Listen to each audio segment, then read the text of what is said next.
I never thought I'd swing a sledgehammer my own heritage, but there I was, smashing the last post of Grandpa's Corral into oblivion, tears mixing with the sawdust, all because that self-righteous HOA president, let's call her Karen, decreed an eyesore unfit for her cookie-cutter kingdom.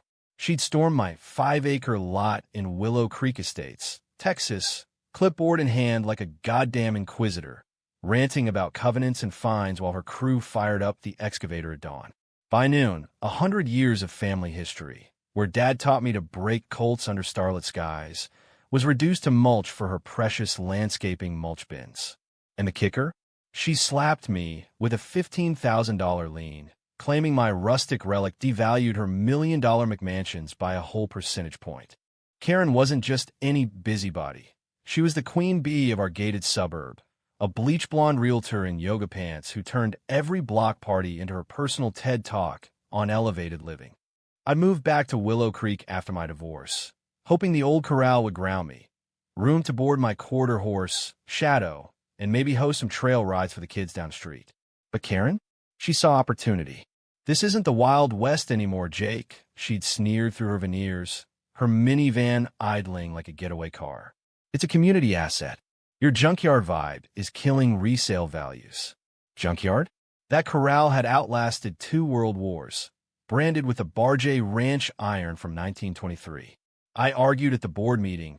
Hell, I even brought photos of historical markers. But she stacked the deck with her coven of wine mom allies, voting me down 7-2. Democracy in action, she toasted with her Chardonnay, as if crushing a man's soul was just another agenda item. The real gut punch came 2 weeks later, when the invites hit our inboxes. A black-tie gala for the grand opening of the Watering Hole, Karen's pet project, a $4 million Western-themed saloon slapped onto the rec center. Picture this. Reclaimed barnwood bars, crystal chandeliers from some Austin hipster catalog, and a mechanical bull that cost more than my truck.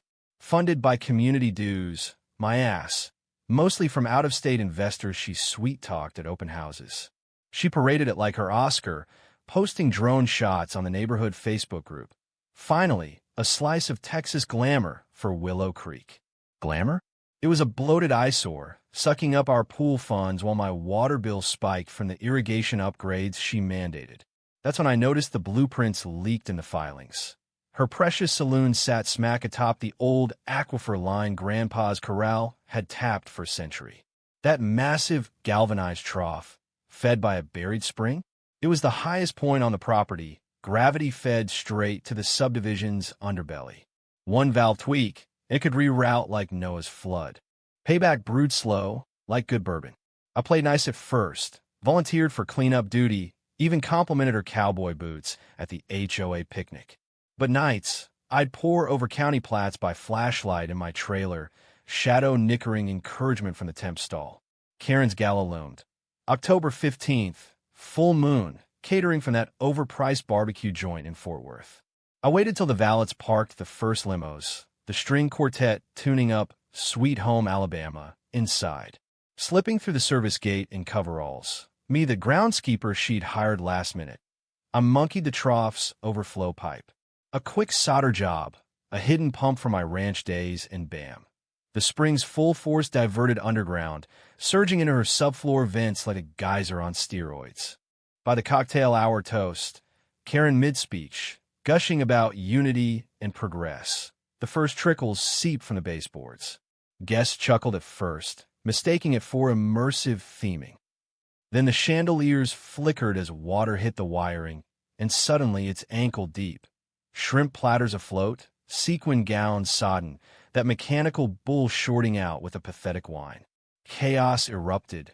Screams, slipping socialites. Karen's face melting from Botox smug to prune wrinkle horror as $4 million in authentic finishes warped and peeled. "Evacuate! Code blue!" she shrieked, her Louboutins squelching toward the exit. But the floodgates held. My trough was the gift that kept pouring. Fire trucks wailed by midnight. The whole shebang condemned for structural rot. Turns out, her engineers cheaped out on the foundation. Waterproofing? Optional in Karen's empire. The aftermath? Sweet as stolen honey at first. Lawsuits flew. Hers against me for sabotage, mine against the HOA for the Corral's wrongful demo. But her empire crumbled faster than soggy drywall. Investors pulled out, board ousted her in a special election. I ran unopposed. And that realtor license?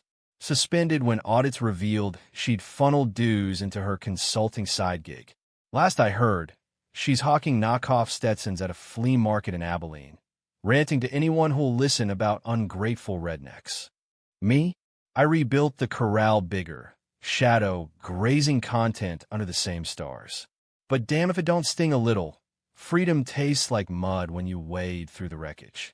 In Willow Creek, we learned the hard way. Even queens drown in their own trough.